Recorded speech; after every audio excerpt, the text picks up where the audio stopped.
this means a lot to the Seattle Storm. Potentially punches their ticket to the playoffs. But what's on the line for the New York Liberty, Brian, as they head to Climate Pledge Arena to take on the Seattle Storm? I think a couple things. One is you further your grasp on first place. Like every win knocks your magic number down a little bit more, and you get a little bit more breathing room, and then you get into a good little break where you can just sort of like feel good, come back home off a win, and it helps because you see Seattle again next week, Thursday. So you get that win tonight, you sort of like come home feeling good, and then you come back to see the same team again. And then you'll be able to sort of like play off that a little bit more too. And I think also for the team, just an opportunity against another elite team to sort of like iron some things out. Like in their matchups with the top teams in the leagues after the break, they looked excellent against Las Vegas. The Connecticut game was within reach, and with the Maybe acquisition, the players mentioned that, we had to play them differently because we can't help off everybody anymore. It was a bit of an adjustment process for them. So I think another chance against a team that they might see in the playoffs if things break out how we think they might, which we'll probably get to a little bit later. So seeing a potential playoff team getting another good win under your belt and really being able to sort of like see who can step up in case JJ is not full strength, how you manage to guard Jewel and NECA, seeing how your guards do against Skylar, and really if you're able to score in the paint with Ezzy roaming down there.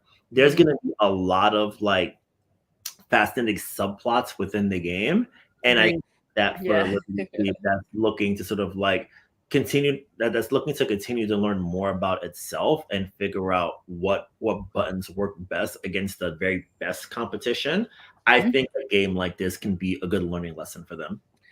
Damien says, everything, Erica. Everything is on the line for the Liberty, everybody. Listen, we know Damien is very passionate. And I think, Damien, I'm not wholly disagreeing with you. I do think that there is a lot on the line for the New York Liberty. To Brian's point, this is a game that is going to show their mettle, right? How much have they really learned from the busted lips, the butt kick-ins, the they don't love each other comments of last season?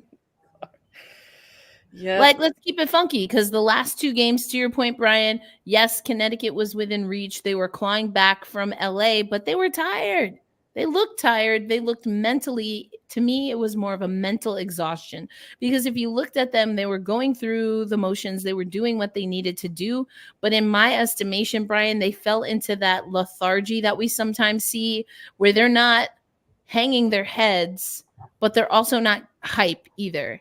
They're kind of going through the motions. That's what it's felt like a little bit in the last handful of games. And they missed that energy, that spark. And that's where I know we had a few comments regarding rotation. With that being the case, for me seeing quite literally thousands of miles away, it was curious that Jalen Sherrod was not used in any of those games for a little pick-me-up, for a little dap, a shot of energy, because I think that is, we've talked about this in the preseason. I mean, when I saw that news, I put it in our Slack channel because I was hella hype that she was brought in for the remainder of the season. We also saw, like, she ain't taking nothing from nobody. Dejanay Carrington, when she got stepped over and pushed the official out of the way, I was weak. God, that was so intense and hilarious. Like, I knew she was fired up, but also just the fact that she like slid and used the momentum of pushing herself against the legs of the official to slide towards Dejanay. Like, that was hilarious to me on so many levels. But I think what Damien is saying, I would like bring my boil probably or down to like a little bit more of a simmer. But I think there is a lot on the line. And this is a New York Liberty team that had to push, and they were within striking distance to number one, Brian, but late last season. Now we see that they've clinched first. They have a handle on first place, which would give them home court advantage. Mhm. And it's a question of if they can keep that. And to your point, Brian, they're going up against a team in the Seattle Storm that's a top 4 team right now. That Yeah. being said, Roberta, there have been plenty of times throughout this season, especially early on, where I don't know that the Seattle Storm has necessarily played like a top 4 team. I 100% agree. And I was actually talking to one of my fellow media members yesterday how my perception is that the team is going through an identity crisis. Um, and because, you bring in, think of last season and who was the central piece of the Storm? Jewel Lloyd. Jewel Lloyd broke the single season scoring record. She was the player of the team. She was leading. She almost broke the regular season average point points per game record. So Jewel was the person whose plays were drawn for, right? Yeah. And then you bring in Neko Ogumake, who is shooting better. You bring in Skylar Diggins Smith, who is distributing the ball really well. And now you have Gabby Williams. So you have a stacked team. The last time that Jewel played with a stacked team, and there was a player who was shooting better than her and scoring more than her, was when Stewie was here. It was when there was They also another had a player. pretty solid point guard. Exactly. They might have had like a future Hall of Fame point guard. A certain bird or something If like only I that, could remember her name. But you know what? You take a stroll out of Climate Pledge Arena, and the street's literally named after her. Exactly.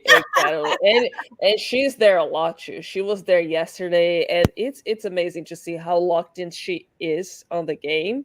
But anyways, I think that with the pieces that they have, the Storm could be doing a little better, but also the Aces could be doing better.